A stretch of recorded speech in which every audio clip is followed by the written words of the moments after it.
What's up?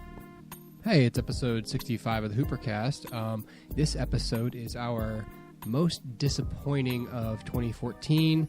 This is closer to the length that we're shooting for future episodes.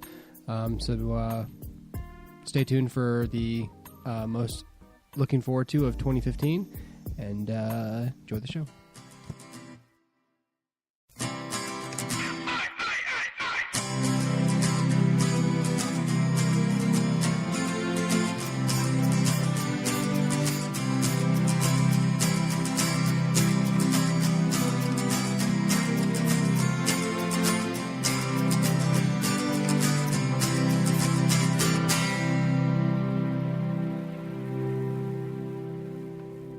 Okay, you guys, so we have, really Dustin has just a small list of worst or least favorite of 2014, right, Dustin? Oh, I'm sure I can chime in with a couple.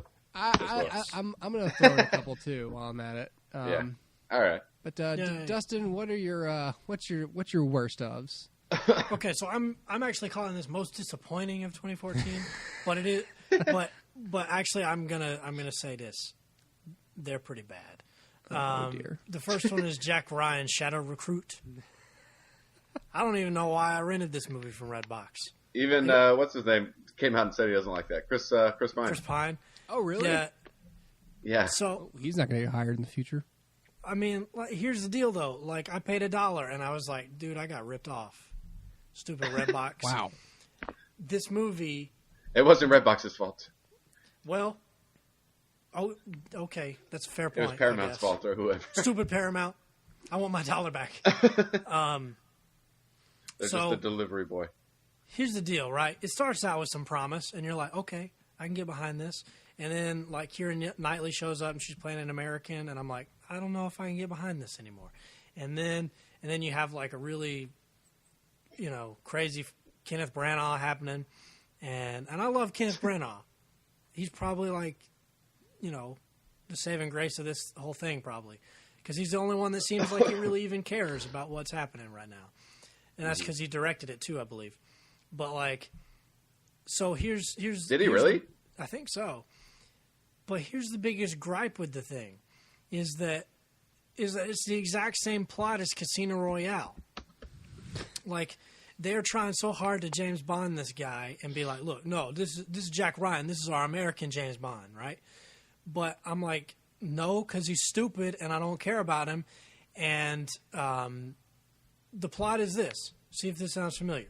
Kenneth Branagh plays a dude who's like, if I create a terrorist attack, then I'll make a lot of money, because of, stock market and whatnot, just like Le Chiffre did in Casino Royale. The only difference is this movie ends before the poker tournament starts. You remember in Casino Royale, they like build up, and Le Chiffre has that guy going through the airport, and Bond is on his trail, and they're going to attach the bomb to the plane. Yeah, and then that's going to cause the thing. Well, that's what this movie is, and it never gets to the more interesting part. Plus, it doesn't have an interesting character, and like, I know Jack Ryan's probably an interesting character, and I liked him when Harrison Ford played him. That's the only actor I've ever seen play him, but. This movie, I mean, I guess it's technically not like a bad movie, like you would think of a bad movie being a bad movie, but this is just a completely uninteresting movie that I guess somebody at some level enjoyed making, but nobody that really mattered, because Chris Pine wasn't trying too hard. Kevin Costner was trying even less. I don't think he doesn't even try anymore. He's just like, I'm Kevin Costner, pay me money. And that's about it. I mean, I'm not going to talk too long about it because I know you guys haven't seen it, but this is just a terrible movie. Like, there's just no. I would never rewatch this movie. I don't even want to watch it the first time. Like, I wish I could do like that Eternal Sunshine of the Spotless Mind stuff and like get rid of it, because good Lord, it's just stupid. It doesn't even make any sense. Anyway, the end. All right, continue. What else was on the list? Okay. I'll go. I'm okay, sure you go. Maybe this is on someone else's list. I don't know. I will say this movie was disappointing to me. I wouldn't call it bad. the other movie I'm going to talk about I thought was bad, but this one wasn't bad. Was Godzilla. Oh, okay. Yeah. I got which you. I thought was super, just hollow and just boring. I mean, yes, it's like just plotting through, and I've never seen a Godzilla movie before. I've seen some of the Matthew Broderick ones, but I was going into this with a fresh slate. Like, I know a lot of people are like, "Oh, is this going to live up to the other one?" So I had nothing to base it off of, sure. which should have helped the movie really. But I mean, but I mean, it was just, it was just so, the CG was bad, I thought, and I thought the CG was pretty good for the most, by and large. I felt like it was pretty good. The one scene I liked was where they jump out of the plane and they're falling through the sky. That was really well done. And they ripped off the music from 2001 for that. Yeah. Yes. Which was used to great effect, but yes, regardless. That was the only scene in the movie that I thought was good. I thought Ken Watanabe was a prop. It was like they needed a Japanese guy to say Godzilla in Japanese. He was horrible. I thought his character in Transformers was actually somehow less offensive. And that's a car that turns into a robot. It's a samurai robot. But, yes. A Michael Bay movie is less offensive. Yeah. Never thought I'd be saying that, but I thought that was genuinely the case. And, it's just, there was no substance there. I didn't even care about Godzilla, as he wasn't a character at all. It's like, I thought Aaron Taylor Johnson was horrible. Yes. And I don't know, that was it. And again, it was kind of, it was like, this is one of those big action movies that everyone seems to hate, but it's like, so many people are going around saying this is a great movie, and it was like, why is this different than any of the other? Why is this different than Transformers or any of those other type of movies that people hate? Right. It's like, this is the same thing. Bryan Bryan Cranston was good, but he was in it for 15 minutes. 5 seconds. I think the difference is that this has the air of like artistry. Does that make sense? Like we're taking it seriously. Does that make sense? Yeah, so I guess. So people are like, nah, this is a serious movie. It's a shitty movie in a good movie's clothing. That's a good way to put it. That's the way I see it. Then. Look, no, my problem with it is that, like, okay, with modern day visual effects, we have such a good opportunity to do Godzilla and be like really awesome about it. Be like, oh, here's Godzilla, he's pretty legit, right? But like in this movie, Godzilla, what was the final time? Was it like 11 minutes of this movie had Godzilla in it? Was that the final time? It was like something 11 like that, or 7. It was it was either like 8. I think it was 9. Maybe. Something like 9 minutes. It was right around the 10-minute mark of this 2-hour plus film that had the title character in it. Yeah. And obviously Godzilla doesn't talk, and he's a monster, so he doesn't really have much of a personality ever. But like what you populate around Godzilla has always been the movie. And this one was just boring.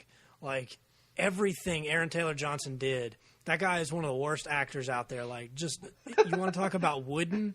Like, that guy is more wooden than the desk I'm sitting at right now. He is the epitome of stale nothingness.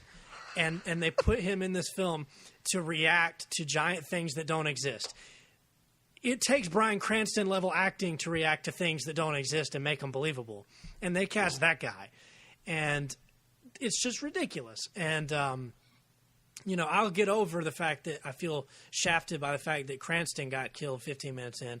And I'll get over the fact that Ken Watanabe, the only other, decent actor in the film, like, has nothing to do. But it's just boring. It's just so boring. Okay, now watch as Aaron Taylor Johnson doesn't defuse a bomb but tries really hard, and he's supposed to be an expert. Now watch as he gets on a train. Now watch as he walks on some train tracks with some monsters below him.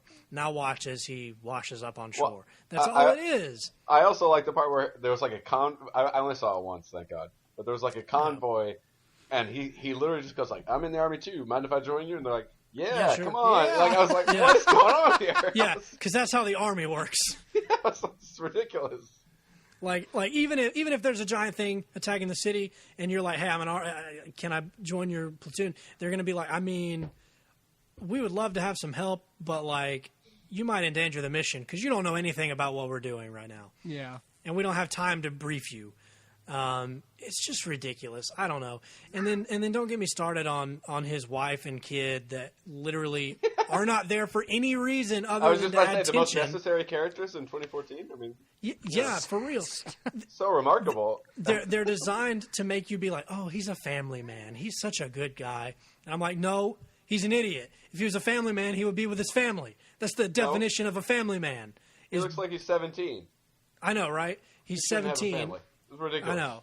It is. It's really stupid. And you got something against young fathers, John? You're not John. 17. No, I don't, because you don't look like the 14-year-old in this movie. But Hooper, you raise a good point. Assume that there's a giant monster attacking your city. Are you going to go attack that monster, or are you going to be with your family and make sure they're safe? I will absolutely abandon my family and fight the monster. Oh, well, that conversation went a completely different way. No, it's completely ludicrous, the choices he makes. I can't be friends with you anymore. As a family man in this movie, it's completely ludicrous that he's like, yeah, I'll come get you in the city. I would tell Tara, yo, get out of there. Yeah, go. Like, get out right now. Look, exactly. That's exactly the thing. And the characters just made it was like the writers needed to keep them in these spots, like the wife and the kid. Yeah. And there were so many excuses that they threw out to make them not leave, but they were all ridiculous. I mean, the entire thing, like she's like, I'm staying. Didn't she was a nurse, right? Yes, she was a nurse. She's like, I gotta stay in with the hospital. It was like, bitch. Yeah, ridiculous. No. You have I'm a sorry son. for my language, but I mean, it's like. No, it's true, dude. No, she has a son, and the son's father is off fighting God knows where. Like, okay, say what you will about Aaron Taylor Johnson leaving his family, but a perfectly good mother is not going to leave her son. Also, that doesn't make any sense. That would be like if you were like, look, Mrs. Hooper, I got to go fight Godzilla, and she's like, okay, cool. Well, I'm gonna leave #baby. Okay, here. cool. Like that makes no sense to me. Yeah. And we're supposed to believe that this is a good family unit. Yeah. Bull crap.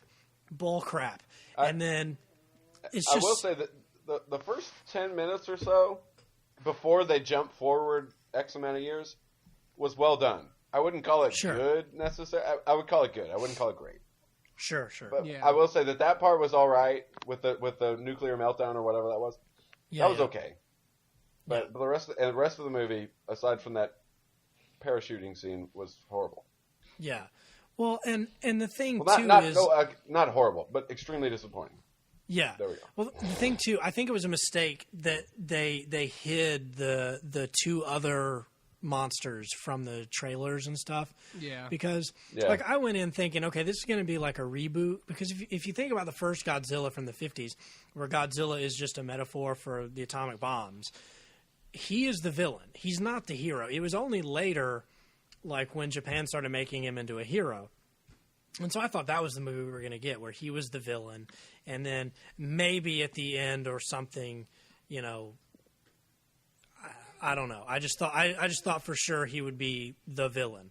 But then he comes up out of the ocean depths and attacks these, you know, two flying things. But it doesn't make any sense. I guess they said he was there to restore balance or whatever. But like, why was he swimming so slow? Dude was like plodding along as these two dudes are tearing apart the city. I don't know. It was just it just didn't make any sense. I don't know. And there are a lot of people out there that say, no, you just don't understand the movie. It had a lot to say. You just don't understand it. No. I'm like, no, maybe you're just reading too much into it. Maybe the movie's just a poorly made film. And, well, you know, I don't know. Maybe it's not a poorly made film. It looks good and whatever. But well, it's amazing how much people seem to be guided by how good they want a film to be and how good it actually comes out. Sure. We all and wanted I would love Godzilla for to be Godzilla great. to be awesome. Yeah. You know, but it wasn't. It's just it wasn't. No. There's a couple of cool parts, like when he shoots fire down the guy's throat. I'm like, that's pretty legit, and the throat comes off and everything. Yeah. All right. You got me on that one, Godzilla. Right. But yeah, exactly. But see, He does it to one of the monsters? Yeah, he does. I didn't even remember that. But see, here's the thing too. Have you ever thought about this? I don't know if this is a fair comparison. Maybe it's not a fair comparison. But I thought about it when I saw it. How come at the end of Godzilla, the news is like, Godzilla's a hero, and everyone's like, yay. But then at the end of Man of Steel, everyone's like, stupid Man of Steel caused so much destruction. He's not a hero. I'm like, bull crap. It's the same thing. Because one was a good movie and one wasn't. Yeah. That's the difference. Anyway, whatever. I don't know. It's stupid. And don't even get me started, too, on the fact they found the family found each other so easily after a devastating attack on the city. Yeah. They walk into a big shelter, and they're like, he walks in there like 5 seconds, and there's the kid, and then 5 seconds later, and there's the other, his supposed wife. I wish movies would... Doesn't really seem to love her very much. Yeah, I wish movies would punish characters who make those choices more often. Yeah. Like, oh, he shows up and it's like, sir, I know you've been here for 6 hours looking for your wife and kid, but they're dead. Yeah, exactly. Maybe you should have been that there would have been awesome. Yeah, it would have been great. It would have been just. It would have been realistic. Like, hey, you left them to die in the city while you went and tried to be a hero. Yeah. Tried. Of course, failed because your family's dead, but, you know. Failed because Godzilla's the one that saved the day, and you didn't do anything. You finally made it onto the boat with the bomb, and you were like, oh, I can't disarm it even though I'm a bomb expert. I guess I'll start driving out into the water because that'll save everybody. No, you can't get far enough away. There's like 12 seconds on the clock. Yeah. As a bomb that expert, whole thing you with should the know. boat, it was like, oh, Jesus Christ. Yeah. It's like, enough It's already. stupid. Yeah. Enough, yeah. Stop. But anyway, I don't want to stop talking about it. It's upsetting. Yeah. All right. I'm done. What's another disappointing film this year? I don't know if you guys saw it, but The Amazing Spider-Man 2. I didn't because I didn't feel like I could judge it fairly, so so I didn't see it. Well, I did. What did you think, John? The first one was pretty bad, I thought, but I don't think I hated it. In hindsight, I did. Thinking back on it, I would never watch the first one again. But Yeah. But this second one, like, it wasn't good. I didn't think it was good. I thought it was bad. No. But Yes. I thought that they improved a lot upon the one that was before it in several ways. So I don't say I hate it. I wouldn't even call it disappointing because I didn't really have high expectations for it. But I'm just indifferent towards it, I suppose. I got you. But I, it was, to me, it was much better than the one that came before it, but it's not like the others by any means. So for me, like, the whole thing, like, it did improve in a couple of areas. Like, Spider-Man's wit seemed a little more on point. the that costume. kind of stuff. Yeah, the costume was way better. But where it counted, like, the story didn't even... It's just so stupid. Like, okay, so it was all over the place. You got this nerdy dude, and then he's like saved by Spider-Man. So now he's obsessed with Spider-Man, and then he falls into a vat of eels, which is in and of itself stupid. And then all of a sudden he hates Spider-Man. I don't understand why all of this is happening. And I'm sure they gave a reason. I don't remember why he switched to hating Spider-Man. I don't even remember it at all. But it's just so shallow and, like, stupid. And I don't remember why I didn't like him either. Yeah, the villain didn't mean anything. Yeah. And then you got all the Harry Osborn stuff, which was unnecessary and stupid. And the whole thing seemed like a setup for Sinister Six rather than a proper Spider-Man film. And one of the most confusing things about it is I have no idea how much time passes in this movie. I literally have no clue. It seems like months, but then at some point I thought it was like a year. But I don't even know. Like, it doesn't make any sense at all. And then at the end of the movie, if you remember this, at the end of the movie, he's at a grave. I won't say whose grave, but he's at a grave, and it shows. I think we all know. Yeah, it shows the seasons passing, but then like legitimately, the next scene Like you see him in front of the grave, and there's like snow, or there's leaves, and then snow, and then spring and whatnot. But then like the next scene, he's sitting with Aunt May, and Aunt May is like, Peter, it's been 4 weeks or something like that, and I'm like, y'all, I just saw 3 seasons. 4 weeks and some crazy weather. I literally looked at this. I looked at my brother during that part, and I was like, did she just say 4 weeks? I just saw it snow. I saw the trees lose their leaves and it snow. And that to me is indicative of the thought that went into this film. Literally no thought. It just didn't make any sense to me at all. And I don't know. Okay, I'm going to spoil it. I'm sorry. So when Gwen Stacy dies... What? You would expect... You would expect, no matter what incarnation of it is, if you're a Spider-Man fan, I should get choked up by that scene. But I felt nothing. Like, Did you? She dies, and I'm like, that sucks. Sucks for you, Pete. But also indicative of this is when that happened, I thought of the line from, I think, Spider-Man 2 or whatever, where Peter was like, am I not supposed to have the things that I want or whatever? And I'm like, during this movie, I'm thinking about the Sam Raimi movies. That's a failure. And anyway, it just didn't make any sense. I don't know. That movie was garbage. What you were thinking is, am I not allowed to have the things that I want? Yes. Yeah. Am I not supposed to have the Spider-Man that I want? Ugh.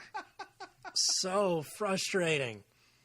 They shoehorn the Goblin in at the end, and everything's just so bull. It just doesn't make any sense. Why can't somebody write a movie that's decent? Oh, let me tell you this too. One more thing. This is the stupidest thing that they've done in the franchise, and maybe you've heard about this, Hooper. If not, I'm spoiling it, so sorry. Peter finds his dad's abandoned subway station, which is just as ludicrous as it sounds, and he has a subway car underneath the tracks that raises up. So the subway car comes up, he goes in, and there's a lab, right? Everything's still powered up, everything's still working from like the 80s. And he finds his dad's notes. And I don't remember exactly how all this plays out, but essentially what we come to realize is that the spider that bit Peter, it wasn't a radioactive spider, but rather Peter had radioactive blood because of his dad's, inhumane tinkering with his son's genetics. Basically what they did was they changed it so that only Peter could have gotten those powers. And to me, that completely ruins everything about that character, that it could be anybody that got those powers, that it could be anybody under that mask. Midichlorians. That it's midichlorians. That's exactly what it is. That the only person that could possibly be Spider-Man is Peter Parker. And I'm like, that's bullcrap. That's stupid. I mean, in one aspect, it's like, that's the only one I really want to see is Peter Parker. But at the same time, it could have been me. If I'd have been touring that lab, it could have been me. Or I guess in this version, he snuck into the lab or whatever. Because he's a prankster. A juvenile delinquent. A jankster. Yeah. Anyway, whatever. Hated Spider-Man 2. Do you have any others, Dustin? Or do one I need more. to continue? I have one more, but you can go ahead. Okay, Hooper already knows my feelings on this particular film. Maleficent.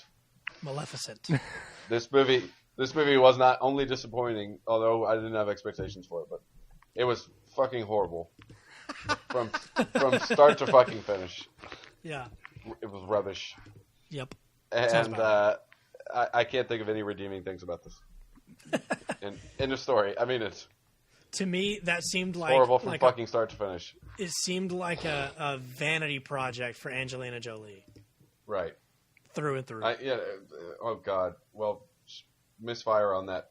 Because the whole thing, the story is ridiculous. And I'm like, how do you fuck this up? But they were like, let's change it. She's a good guy now. Meh. It's like, no, this is fucking ridiculous. And like, I was telling Hooper, because Hooper saw it recently, and the whole movie hinges on this thing. Like, she is betrayed as a child, and so she's like, I'm gonna get vengeance by cursing his child, right?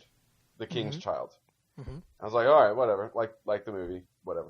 And then halfway through the movie, she becomes a good person, but then there's nothing that happens in the second half of the movie. Really? It's like we've already resolved everything. It was horrible. That's weird. It was horrible, and there was no plot. It was like, I'm watching over, I must call her Cinderella, Sleeping Beauty.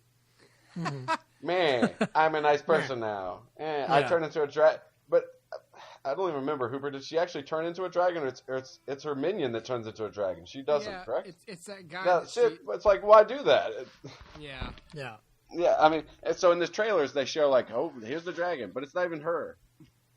It was, and it's like, it was like they were trying to be different just for the sake of being different.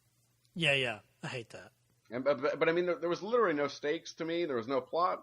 There was no conflict at all to me. It was just so waffly. Yeah. Waffle through the whole movie for me. Yeah. And I thought the CGI was bloated. I thought the landscapes didn't look good. None of the acting was good. CG was bad, I thought. I thought that the fairies were some of the worst CG characters since Jar Jar Binks. Ooh. Oh, man. Wow. They were terrible. And like Imelda Staunton played one of them. Yeah. And she looked like a CGI character. It was horrible. She did. You could see like the textures on her face. It was really bad. Gross. But anyway, that's my 2 cents about that one. That was horrible. Gotcha. You got another one, Dustin? I got one more. All right. And this, I think John already knows where I'm going with this, but he disagrees with me. But I freaking hated the Teenage Mutant Ninja Turtles. Oh. This. See, I like that. I like that one. I know you do. I know you. But do. I'm gonna try to go easy on it. I don't. But you're not offending me. I'm just gonna say, this is not the Ninja Turtles. This is kindergarten bullcrap. There's not a single redeemable quality about this film. It's not directed well. It's not performed well. It's not written well. There's nothing about it that looks good. The turtles themselves are the ugliest CG characters I've ever seen in my life. Not even in terms of like, okay, it's just bad CG, but just like they're ugly. Like this, I'm not covering any new ground here because I know everybody knows they're ugly, but they are ugly. And like, they look like an overly detailed Shrek with face masks. And basically, You've offended her. I have. She loved the turtles. Yeah. She loves that shit. How dare you? Sorry. I'm so sorry. Fuck you, Uncle Dustin. I'm sorry. I didn't mean to. You're no longer Unky Dustin. You're just no. Dustin. No. All right, so here's what I'll say about this, right? So, the movie starts. You got a bunch of Foot Clan soldiers that are not ninjas. I don't know why they decided they wouldn't be ninjas anymore, but they're not ninjas. They're like Black Ops mercenaries. They weren't ninjas in the other one, were they? They were kids. They were like in the punk movies. kids, right? In the comics and in the TV shows, they're always ninjas. Oh, okay. Trained by the Shredder, but yeah, in the movies, in the original like live action movies, they made them kids, like street urchin kids or whatever. Sam Rockwell. Yeah, exactly. So, all right. So basically, they're doing some bad stuff or whatever. I don't know why. And the turtle and Megan Fox is like, "Hey, I'm April O'Neil. I don't really look like April O'Neil, and I don't really even look much like a person anymore because of all the surgery. But hey, Cooper, are you all right? Me? Yeah. I'm What are you doing? I'm deleting shit. I can't read it, so I'm shutting an eye. It looked like you're having a brain aneurysm. Yeah, seems like you're really focused on something, and then like one of your eyes would keep like shutting, and I was like, "Oh God, he's dying!" Like, oh no, no, I'm fine. I'm sorry. Okay. I'm sorry, Dustin. Continue. No, it's fine. I was concerned about Hooper's safety. Yes. So Megan Fox finds out about the turtles, and there's a bunch of real creepy dialogue in which when Michelangelo sees April O'Neil, he goes, "Oh man, my shell is tightening," and a bunch of really, really creepy, like borderline inappropriate, Risque. not even borderline, just inappropriate for a kids movie dialogue, and yeah, then there's some shenanigans about a ancient Japanese something or other, and then anyway, here's the deal. So William Fichtner was originally cast to play the Shredder, but when the internet was like, "Meh, he's not Japanese," they were like, "Oh, hold up, we'll rewrite it." So they added in like these obviously like reshot, like they did reshoots where they obviously just added in a Japanese guy who was like, "No, I'm the real Shredder," and he's always in shadow, and he only ever had a scene. You only ever see this actor with William Fichtner because of reshoots, and so they added in another guy, and he was Shredder, but you never see underneath the Shredder's mask because then you'd realize it wasn't the Shredder. It was William Fichtner. Anyway, the point is, it's just obviously like rewritten like really late in the game after it was shot.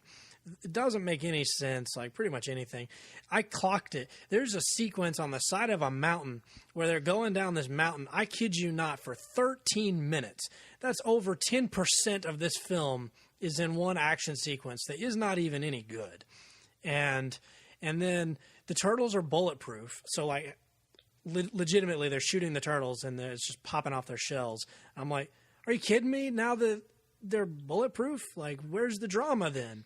And then you've got Will Arnett being this really also creepy, very like overtly sexual dude who's creeping on Megan Fox the whole movie. So now Megan Fox is being creeped on not just by the audience, but by what's his face, Will Arnett, and by pretty much all the turtles, and I don't know, at this point probably also by Splinter the Rat and who knows who else, and it's just ridiculous, man. And like Cowabunga.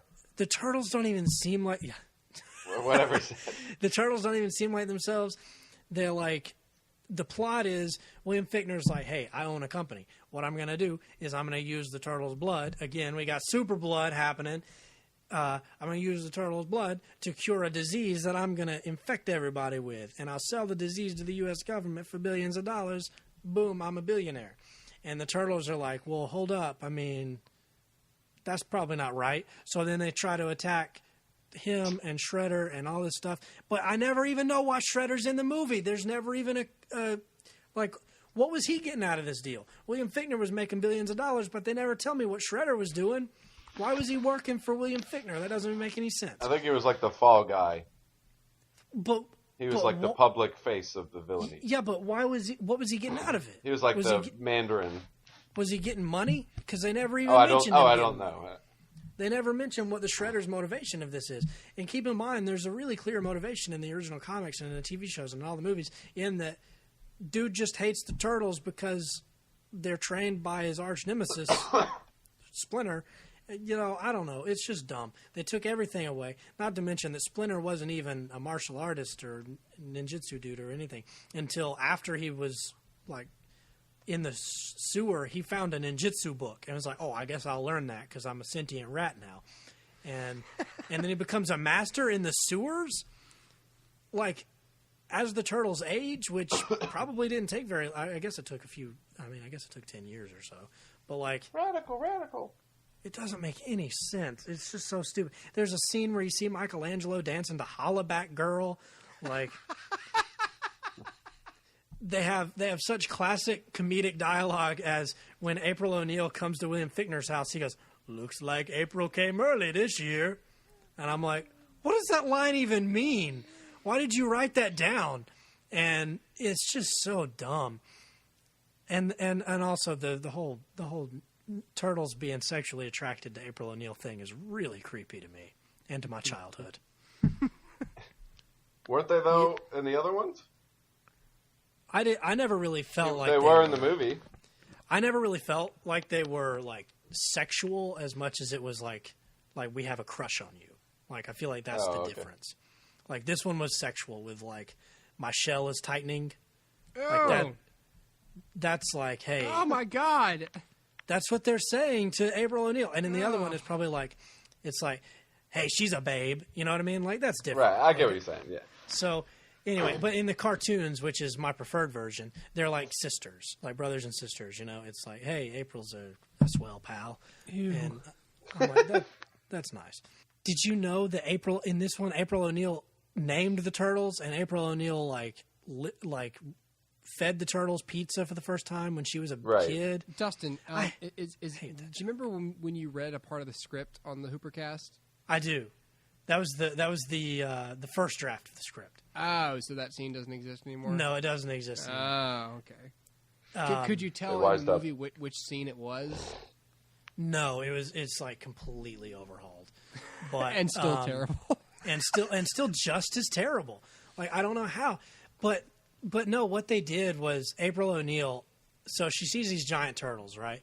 And hears their names and everything. And she's like, that sounds familiar. And she never realizes, hey, that's the same names as the 4 pets I had that my dad was experimenting on. What? That's stupid. And I hate this stupid thing in Hollywood now where everything's connected. Like, why April had to be connected to their backstory at all. Yeah. That's stupid. Yeah. Like, stop doing all that junk, Hollywood. And so anyway, she finally figures it out because she's an idiot. And she's like, oh, those turtles are the same turtles that I had when I was a kid. And then she's like, I named them after a Renaissance painters from a book or whatever. And I'm like, I mean, typically that's Splinter and, you know, whatever. But I don't know. It's just stupid. We all know Splinter, the great painter. Yeah, exactly. But why Splinter had to... I mean, why April O'Neil had to be involved in their origin at all, I don't understand. And so, like, okay, the building's on fire. So she goes and finds the turtles to put them in, to you know, get them out of their aquarium or whatever and take them to safety. And so she has 2 options at this point. One, try to save her dad, who is dying in the building, or save her turtles. She saves the turtles. And what she does is she picks up the turtles and takes them to a sewer and drops them down the sewer. And I'm like, that doesn't save them. Now you never get them back. You can't go down in that sewer. You're a little girl. Now they're gone and your dad's dead. Yeah, exactly. And then in 10 years, I'm just gonna forget about my 4 turtle pets. It's stupid. I'm sorry. If I have 4 turtles and their names are Leonardo, Michelangelo, Raphael, and Donatello, and then 4 giant turtles show up and their names are Leonardo, Raphael, Michelangelo, and Donatello, I'm pretty much gonna know pretty quickly that those are my turtles. But she doesn't know that. And anyway, whatever. It's stupid. I can't get behind anything that happened in that movie. And there's a lot of really quick, like, character arcs that don't mean anything. Like Raphael's, he's like a jerk, right? He's always a jerk. Then at the end, he's like, I trust you, Leo. I'm like, why? He's done nothing to garner your trust. This doesn't make any sense. I guess you'd have to see it, but it doesn't make any sense. Story arcs are stupid. Shredder has a clear opportunity to kill Raph and literally walks away from him. And none of this even makes any sense. I hate everything. I hate everything. I thought it was fun. I'm sorry, John. You don't offend me. I'm sorry if I offended you. I don't like it for the story necessarily. I thought it was yeah. I gotcha. I just think I was eating some popcorn.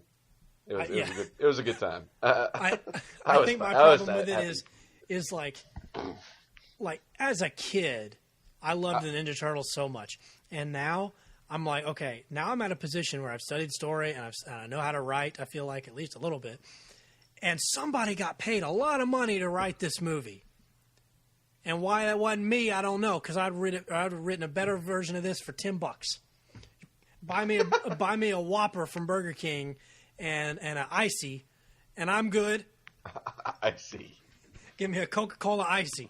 A slush puppy. Give me a slush puppy and a cheeseburger, and I'll provide you a better script than this. Just so my name is on a Ninja Turtle movie. That's all I want. Is that too much to ask? No. You're paying that guy $300,000. You should have gotten some pizza. Oh. I know, right? Get it? Ugh. Pizza. I really like that. Oh, shit. Stupid. Do you have any Hooper? Not from 2014. I'm surprised. I didn't have any, like, I was pretty smart this year in terms of what I saw. Like, I didn't see anything that I thought could possibly be bad. Yeah. So I That's know good. that's kind of anticlimactic, but I was pretty pleased with everything I saw from this year. Yeah. Yeah. Well, yeah, I guess that's our worst for 2014. Sounds about right. Yeah. Did you guys have anything to add? That's it for me. Okay. Just well, that I'm not looking forward to Ninja Turtles 2. Uh-oh. Well, speaking of looking forward, our next episode we will talk about what we are looking forward to in this year of 2015. So, stay tuned. Nice segue. Yeah.